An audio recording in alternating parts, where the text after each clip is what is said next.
contract, stuff like that. That determines what we get.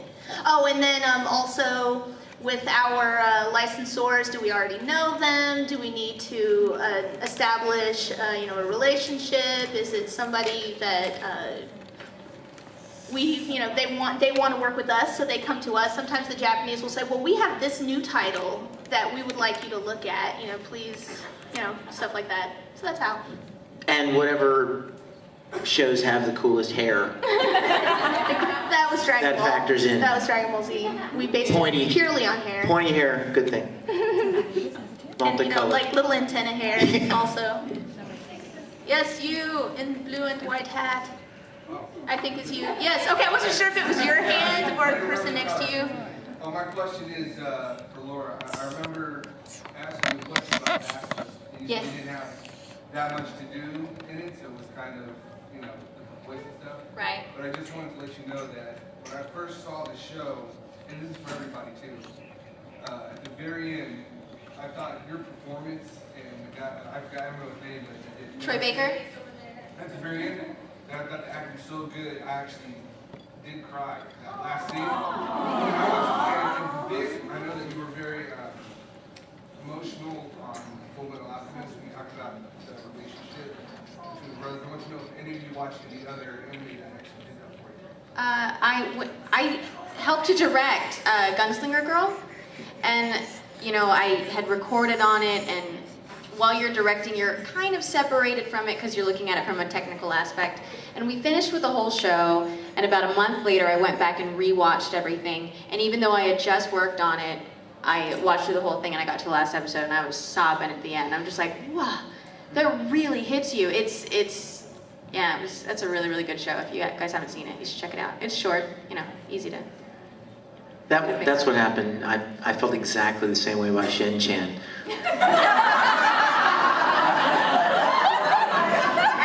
I mean, I never saw it coming, and suddenly it was like, Every time I record on that show, I cry. Here. You go. Okay. Well, it's not anime per se, but animation. I don't know how many of y'all saw Up 4 times. 4 effing times I cried. I'm not talking like tear. I'm talking like baby. Baby. It was almost that silent like. You know how babies cry? It's so painful to get that silent, 10-second scream, and then you're like, what do you do? Oh my God, and then the crying comes. Don't spoil That and it, Star I've Trek. not seen it yet. Oh my God. Okay, so I cry at, has anyone seen Initial D? Initial D, that's driving cars. Second stage, when Takami's engine breaks. It's so sad. Takami's engine breaks at the end of the race, or in the middle of the race, and he doesn't lose that race. Even Kyoichi said that he didn't, so he's undefeated. His engine breaks, and he's like, my 8.6. I'm like, oh, Takami, because he's very unemotional for the rest of the show. But his engine breaks, and I'm like, oh God, it's my favorite anime ever. So Takami's engine dies, and. Like, nothing else though. It's like, oh God. Any other question? We probably have to end the panel soon, so. She was going to share her favorite. I was actually going to say a very touching moment for me was in Claymore with you as Jean, because, the sacrifice at the end, and that actually really got to me. And then there was a moment in Moon Phase where Elfrida is going over her tragic childhood, and that was just one of those really dark, sad moments where you just needed to go home and watch Shin-chan. But I would definitely agree with you, and Up, we saw it 3D, and I was trying to hide behind the glasses, because all these kids are around you, and you're and they're like, oh, but you're hiding behind the glasses. And yeah, first 5 minutes of Star Trek, oof. Me too, and I was trying to hide on my it's all bright and nothing's going on. Okay, so one more question, or do yeah? One more? I cried when Tamaki dissolved the host club.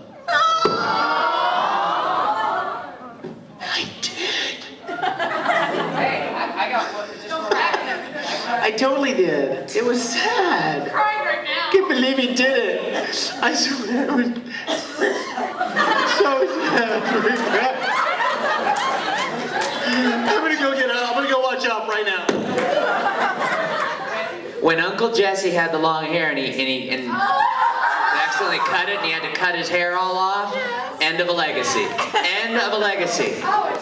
Remember that episode, Dr. Dare, where he had to go on and Rebecca never mind. Yes, Zorro. So from a marketing perspective, when you guys are getting ready to release an anime, how do you decide if you're going to do it in the season box sets or like single discs? The box sets, we noticed the trend really with box sets, and people have always asked us, why don't you release things like regular, TV shows are. So we tried it, and wow, it worked really, really well. So when we can, when we are legally able to, we will do it in a box set. It also, we also base it on on a previous track record of box sets. We can say, oh well, we can do this in two 12 episode box sets. It'll be fine. Or like in cases like Case Closed, no, these need to be 26 episode seasons, so we need to do that box set. It's just it's like a case by case basis of every show. The newer it is, it's probably going to be a half season set, unless Japan is like, no, you must release it like this, and then we're like, yes. Whatever Japan said. Yes. Hai, wakarimashita. Hi, thank you, Nihon. The panel is over. Arigato! Thank you for coming. Yay.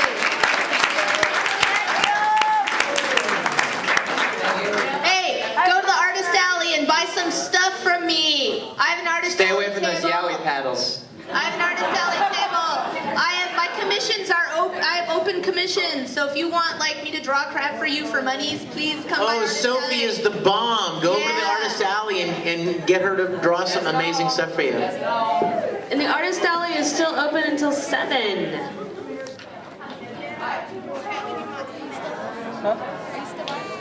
No, I'm recording. Yeah, I'm done.